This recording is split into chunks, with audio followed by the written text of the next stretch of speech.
কম খরচে দীর্ঘ সময় আগুন দেওয়ার এই চুলা তৈরি করেছেন চাঁদপুরের মতলবের স্থানীয় সিএনজি মেকার আক্কাস মিয়া।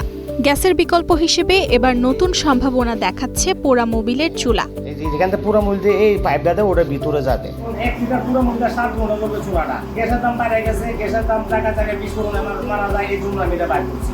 ফেলে দেয়া পোড়া মোবিল, যা সাধারণত অপ্রয়োজনীয় বর্জ্য হিসেবে বিবেচিত হয়, সেই মোবিল দিয়েই আগুন জ্বালানোর ব্যবস্থা করেছেন আক্কাস মিয়া। নিজের কারিগরি দক্ষতা ও চিন্তা থেকে তৈরি করেছেন বিশেষ ধরনের এই চুলা। তার দাবি, গ্যাসের তুলনায় এই চুলায় জ্বালানি খরচ অনেক কম। বাজারে প্রায় 50 টাকা কেজি দামের 1 কেজি পোড়া মোবিল দিয়ে এই চুলায় প্রায় 7 ঘন্টা পর্যন্ত আগুন জ্বলে।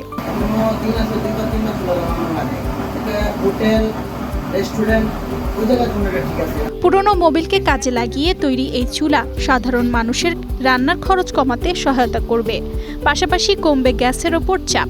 স্বশিক্ষিত আক্কাস মিয়ার এই উদ্যোগ এখন স্থানীয়দের মধ্যে আগ্রহ তৈরি করেছে।